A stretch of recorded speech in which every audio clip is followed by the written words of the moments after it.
Welcome to my YouTube channel. இது வந்து என்னோட ஒரு ஒன் டே vlog தான். ஒரு பிஸி டே.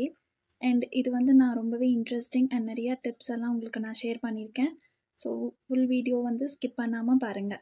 வீட்லேயே வெட்டியாக இருக்கிறங்காட்டி எப்பயுமே வந்து ஒரு 10 o'clock 11 o'clock அப்படி தான் எழுந்திருப்பேன். இன்றைக்கி கொஞ்சம் வெளியே போக வேண்டிய ஒர்க் இருக்கங்காட்டி 9 o'clock எழுந்தாச்சு. எழுந்த உடனே பண்ணுற விஷயம் என்னென்னா, ஹேரை நல்லா ப்ளாட் பண்ணி டைப் பண்ணியிருப்போம் இல்லையா, அதெல்லாம் ரிமூவ் பண்ணி டேங்கிள்ஸ் எடுத்துகிட்டு அப்வர்ட் அண்ட் டவுன்வர்டில் மசாஜ் கொடுப்பேன். இந்த மாதிரி மசாஜ் கொடுக்கறதுனால நம்மளோட பிளட் சர்க்குலேஷன் வந்து நல்லா இம்ப்ரூவ் ஆகி ஹேர் ஃபால் வந்து இன்ஸ்டண்ட்டாக வந்து நமக்கு ரெடியூஸ் பண்ணி கொடுக்கும். அண்ட் எல்லாருமே பண்ணுற காமனான ஒரு மிஸ்டேக் என்னென்னா, தூங்கும்போது ஃப்ரீ ஹேர் விட்டுட்டு தூங்குறது. அந்த மாதிரி நம்ம ஃப்ரீ ஹேர் விட்டுட்டு தூங்கினோம் அப்படின்னா, நைட்டு நம்மளோட கம்ஃபர்ட் ஜோனுக்கு திரும்பி படுக்கும்போது இல்லை எழுந்திருக்கும் போது நம்மளோட ஹேர் வந்து ஃபேஸில் படும்போது ஒரு இச்சிங் மாதிரி ஒன்று ஸ்டார்ட் ஆகும். அதுக்கு ரியாக்ட் பண்ணோம் அப்படின்னா அது நிறைய வந்து ரேஷஸ், பிம்பிள்ஸ் இதெல்லாமே வரும். இது வரைக்கும் நீங்கள் நோட் பண்ணல அப்படின்னா இனிமேல் நீங்கள் நோட் பண்ணி பாருங்கள், உங்களுக்கே கண்டிப்பாக தெரியும். மார்னிங் டைம் இந்த மாதிரி ஒரு பன் போட்டதா ரொம்பவே ரிலாக்ஸிங் அண்ட் கம்ஃபர்டபுளாக இருக்கும். இல்லைனா இந்த ஹேர் வந்து முகத்தில் பட்டாலே எனக்கு ரொம்ப இரிட்டேட்டிங்காக இருக்கும். அதனால எப்பயுமே எனக்கு டிஸ்டர்ப் ஆகாத மாதிரி ஒரு பன் போட்டுப்பேன். மோஸ்ட் ஆஃப் த வீடியோஸில் நான் பன் போட்டு தான் வீடியோவே பண்ணியிருப்பேன். உங்களுக்கே தெரியும் எனக்கு பிடிச்ச ஒரு ஹேர் ஸ்டைல் பன் அதுதான். அண்ட் கொஞ்சம் லேட் ஆகிடுச்சு, ஃப்ரெண்ட் வேறு கால் பண்ணிடுவான்னு சொல்லி போய் ஃபேஸ் வாஷ் பண்ணி ரெஃப்ரெஷ் ஆகிட்டு வந்தாச்சு. பிரேக்ஃபாஸ்ட்டுக்கு முன்னாடி எப்பயுமே இந்த ஆம்லா ஜூஸ் நான் எடுத்துப்பேன். இது யாரோ சொன்னாங்க அப்படின்னு சொல்லி எங்கள் அம்மா வாங்கிட்டு வந்திருந்தாங்க. இந்த மெஷர்மெண்ட் கப்பில் 15 மில்லி எடுத்து ½ கிளாஸ் வாட்டர் கூட மிக்ஸ் பண்ணி குடிக்கலாம் டெய்லியும். குடிச்சு ½ அன் ஹவர் கழிச்சு தான் நம்ம பிரேக்ஃபாஸ்ட்டை எடுத்துக்கணும். இதில் நிறைய பெனிஃபிட்ஸ் இருக்குது, அதனால தான் நான் ஷேர் பண்ணுறேன். எந்த ஒரு ப்ராடக்ட் ரிவ்யூவும் கிடையாது. நார்மலி எல்லா மெடிக்கல் ஷாப்லேயுமே கிடைக்கும். அப்படி இல்லைனா அப்போலோவில் கண்டிப்பாக இருக்கும்.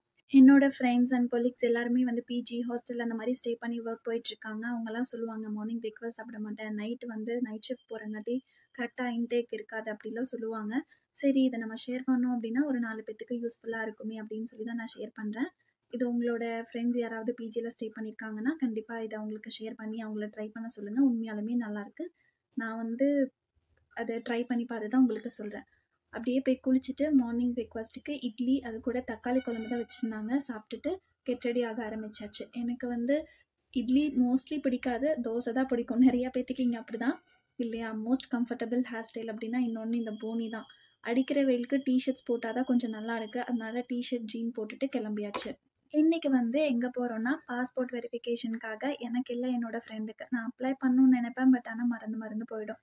சரி அப்புறம் பண்ணிக்கலாமோ அப்படியே மொடப்பட்டுட்டு விட்டுடுவேன். அவளுக்கு அப்ளை பண்ணிட்டா, ஸோ அதனால் கூப்பிட்ருக்காங்க வெரிஃபிகேஷனுக்குன்னு. என்னையும் கூப்பிட்டா துணைக்காக. சரின்னு சொல்லி போயாச்சு. வீட்டில் வெட்டியாக தானே இருக்கும். போனோடனே அவள் சொன்னா, இந்த மாதிரி அண்ணா சொன்னாங்க பாஸ்போர்ட் வெரிஃபிகேஷனுக்கு 3000 அமௌண்ட் கட்டணும், வா ஏடிஎம்மில் போய் எடுக்கலாம்னு சொல்லி கூப்பிட்டா. அவள் நேரம் எந்த ஏடிஎம்லேயுமே பண்ணவில்லை. அன்னைக்குன்னு பார்த்து ரொம்பவே வெயிலாக இருந்துச்சு. அப்படி இப்படின்னு அலைஞ்சு 5வது ஏடிஎம்மில் தான் அவளுக்கு பணமே கிடச்சிது. போனால் 1 hour வெயிட் பண்ண சொல்லிட்டாங்க. சரி, இந்த டைமுக்கு போய் இளநீ இல்லைனா ஜூஸ் குடிச்சிட்டு வரலாம், ரொம்ப வெயிலாக இருக்கேன்னு பார்த்தா பக்கத்தில் எதுவுமே இல்லை, அன்னபூர்ணா மட்டும்தான் இருந்துச்சு. சரி, அங்கேயே ஃப்ரெஷ் ஜூஸ் இருக்கும், அங்கேயே குடிக்கலாம்னு சொல்லிட்டு ஒரு மஸ்க் மெலான், ஒரு வாட்டர் மெலான் வாங்கியிருந்தோம். பட் ஆனால் நல்லாவே இல்லை, குட்டி கப்பில் தான் கொடுத்துருந்தாங்க. இதோட ரேட் ரெண்டுமே சேர்த்து 140 + GST பக்கம் வந்திருந்தது. முக்கால்வாசி தண்ணி தான் கலந்துருந்தாங்க. சரி பரவாயில்லன்னு குடிச்சிட்டு என் ஃப்ரெண்டு உள்ள வெரிஃபிகேஷனுக்காக போயிருந்தா. அந்த கேப்பில் நான் அப்படியே வீடியோஸ் எடுத்துகிட்டு வெயிட் பண்ணிகிட்டு இருந்தேன். ரொம்ப லேட் ஆகும்னு நினச்சேன், பட் ஆனால் ஒரு ½ அன் ஹவருக்குள்ளேயே வெளியில் வந்துட்டா. லஞ்சுக்கு பார்த்தீங்கன்னா ஹரிபவன் தான் போயிருந்தோம். பசியோடு அங்கே போனால் கூட்டமாக இருக்குன்னு 10 நிமிஷம் நம்மளை வெளியே வெயிட் பண்ண சொல்லிட்டாங்க. கடைசியில் நமக்கும் ஒரு சீட் கிடச்சிருச்சு. என்னோட நேரம் அந்த இடத்துல நிறையா டிஷ்யூஸ் வச்சுருந்தாங்க. என்னடா ஆர்டர் பண்ணுறதுன்னு கன்ஃபியூஸ்லேயே ஒரு சிக்கன் பிரியாணி, ஒரு கிரில் ஆர்டர் பண்ணியிருந்தோம். சிக்கன் பிரியாணி வந்து சீரக சம்பா அரிசியில் பண்ணியிருந்தாங்க. ஸ்பைஸியாக, எனக்கு ரொம்ப பிடிச்சிருந்தது டேஸ்ட்டு. என்னடா இன்னும் கிரில்லு வரலையே, பாதி பிரியாணி சாப்பிட்டுட்டோம் அப்படின்னு பார்த்தா ஒரு அக்கா வந்து கிரில் தீந்துருச்சு, தந்தூரி தான் இருக்குன்னு சொன்னாங்க. சரி அதையே கொண்டு வாங்கன்னு சொல்லியாச்சு. பட் எனக்கு கம்பேர் பண்ணால் கிரில் தான் ரொம்ப பிடிக்கும் தந்தூரியோட. தந்தூரி வந்து ஒரு மாதிரி ஓவர் குக்டாக ஒரு பன்னீர் மாதிரி இருக்கும் சாப்பிட்றதுக்கு. பட் ஆனால் நான் மயோனஸ்க்காகவே சாப்பிட்டேன். உண்மையாலுமே மயோனஸ் டிப் பண்ணி சாப்பிடும்போது சூப்பராக இருந்தது. என்னடா இது அங்கேயும் இங்கேயுமா உலாவிட்டு இருக்குன்னு பார்த்தா அது ஒரு ரோபோ, இப்போ தான் ட்ரெயின் பண்ணியிருக்காங்க போல். ஃபைனலி ஒரு லெமன் ஜூஸ் குடிச்சிட்டு நம்மளோட வழக்கம் போல் ஒரு வேலை இருக்கும் இல்லையா, டிஷ்யூஸ் எடுக்கிறது, அதெல்லாம் எடுத்துகிட்டு வந்தாச்சு. அப்படியே பார்த்திங்க அப்படின்னா அங்கேருந்து மாலுக்கு போயிட்டோம். கொஞ்சம் ஷாப்பிங் பண்ணலாமே அப்படின்னு சொல்லிட்டு. என்னோடய ஃபேவரட் போகாமல் இருப்பேனா, மால் பக்கம் போனாலே கண்டிப்பாக இந்த ஜூடியோ பக்கம் விசிட் பண்ணிடுவேன். ஜூடியோவில் நான் வந்து மேக்கப் ஐட்டம்ஸ்லாம் பார்த்துட்டு இருந்தேன். அவள் வந்து கொஞ்சம் ட்ரெஸ் எல்லாம் பார்த்துட்டு இருந்தா. அப்புறம் ஒரு லிப்ஸ்டிக் மட்டும் நான் வாங்கியிருந்தேன். அதை நான் நெக்ஸ்ட் வீடியோவில் உங்களுக்கு கண்டிப்பாக காமிக்கிறேன். அதுக்கப்புறம் ஒரு ஐஸ்கிரீம் சாப்பிட்டுட்டு அங்கேருந்து கிளம்பியாச்சு. 5 o'clock மாதிரி அவளை கொண்டு போய் அவள் இடத்துல விட்டுட்டு அகெயின் நானும் வந்து வீட்டுக்கு வந்தாச்சு. வந்தோடனே மேக்கப் கண்டிப்பாக ரிமூவ் பண்ணணும். நம்ம மேக்கப் ரிமூவ் பண்ணாமல் தூங்கணும் அப்படின்னா கண்டிப்பாக நமக்கு வந்துட்டு ஸ்கின் அலர்ஜிஸ் அந்த மாதிரி வரும். மேக்கப்பே பண்ணல, ஜஸ்ட் வந்து நான் மாய்ஸ்சரைசர் தான் போட்டிருக்கேன், சன்ஸ்க்ரீன் தான் போட்டிருக்கேன் அப்படின்னாலுமே ரிமூவ் பண்ணணும். ஏன்னா வெளியில் போயிட்டு வரும்போது நம்மளோட ஃபேஸில் நிறைய டஸ்ட் இருக்கும். ஸோ அதை கண்டிப்பாக ஆயில் அப்ளை பண்ணி ரிமூவ் பண்ணிடணும். முக்கியமாக இன்னொரு விஷயம் என்னென்னா, நம்ம ஐலைனர் காஜல்லாம் போட்டிருக்கோம் அப்படின்னா அதை ரிமூவ் பண்ணாமல் தூங்கணும் அப்படின்னா அது அப்படியே கருப்பாக ஃபார்ம் ஆகி டார்க் சர்க்கிள்ஸ் வந்துற மாதிரி இருக்கும். அண்ட் போய் ஃபைனலி அதெல்லாமே ரிமூவ் பண்ணி ஃபேஸ் நல்லா வாஷ் பண்ணிட்டு வந்துட்டேன். ஃபேஸ் பார்த்தா கொஞ்சம் டேன் ஆன மாதிரி இருந்தது. அதனால என்னோட க்ரீன் கிராம் பவுடர், கொஞ்சமாக கஸ்தூரி மஞ்சள், அது கூட கர்ட் போட்டுவிட்டேன். இது கூட வந்து நம்ம மில்க்கும் போடலாம். பட் ஆனால் மில்க் வந்து ஓவர் மாய்ஸ்சரைஸ்டாக இருக்கும். எனக்கு கர்ட் போட்டால் தான் கொஞ்சம் நல்லா இருக்கிற ஒரு ஃபீல் இருக்கும். ஸோ அதனால நான் எப்பயுமே கர்ட் தான் போடுவேன். ஃபுல்லாக போட்டு ஒரு 15 மினிட்ஸ் அப்படியே விட்டாச்சு. இதை வந்து டெய்லியும் கூட யூஸ் பண்ணிக்கலாம். கண்ணுக்கு கீழே நிறைய பேர் போடவே மாட்டாங்க ஃபேஸ் பேக் போடும்போது. ஏதாவது ஒரு சைடு எஃபெக்ட் வந்துடுமோ அப்படின்னு சொல்லிட்டு. பட் ஆனால் இது ஃபுல்லி ஹோம்மேட் தானே, அதனால கண்டிப்பாக நம்ம வந்து கண்ணுக்கு கீழேயும் டார்க் சர்க்கிள்ஸ்க்கும் போட்டுக்கலாம். அதுவுமே கொஞ்சம் நம்மளை பிரைட் பண்ணி கொடுக்கும். நிறைய பேர் ஃபேஸ் டேன் ஆனால் அப்படியே விட்டுருவாங்க. பட் ஆனால் அந்த டேன் அப்படியே விட்டால் நம்ம முகத்தில் அதே கலராகவே நம்ம ஒரிஜினல் கலர் மறைஞ்சு ஃபுல்லாக டேனாகவே ஆகிடும். ஸோ அந்த மாதிரி பண்ணாதீங்க. ஃபேஸ் வந்து முடிஞ்ச அளவுக்கு நீங்கள் கேர் பண்ணி பார்த்துக்கோங்க. காஸ்ட்லியான க்ரீம்ஸ் யூஸ் பண்ண முடியலனாலுமே இந்த மாதிரி வீட்டில் இருக்கிறத வச்சு ஃபேஸ் பேக் போட்டுக்கோங்க. இப்போது ஃபேஸ் பார்க்கறதுக்கு கொஞ்சம் சாஃப்டாக, கொஞ்சம் பிரைட்டாக நல்லாயிருக்கு. ஃபேஸ் முடிச்சதுக்கப்புறமா கண்டிப்பாக நம்ம ஹேருக்கும் கேர் பண்ணணும். ஏன்னா வெளியே போயிட்டு வந்துருப்போம்ல, கண்டிப்பாக டஸ்ட் அண்ட் ரொம்பவே ஃப்ரிஸியாக இருக்கும். ஹேருக்கு எப்பயுமே நான் வந்து 3 days once hair oil apply பண்ணிடுவேன். ஒர்க்குக்கெல்லாம் போகிற மாதிரி இருந்தால், வீட்டில் இருந்தேன் அப்படின்னா கண்டிப்பாக டெய்லியுமே ஹேர் ஆயில் அப்ளை பண்ணுவேன். அட்லீஸ்ட் ஒரு 2 days ஹேர் ஆயில் நான் அப்படியே வச்சுருப்பேன். ஒருத்தங்க ஹேர் ஆயில் அப்ளை பண்ணிவிட்டு அப்பயே போய் குளிச்சிருவாங்க. பட் ஆனால் அது வந்து ஒரு ரொம்பவே எஃபெக்டிவாக இருக்காது. அட்லீஸ்ட் ஒரு 20 minutes அப்படியே வச்சுருந்தா தான் அது ஃபுல்லாக அவங்களுக்கு ஸ்கேல்போட சோக் ஆகும்.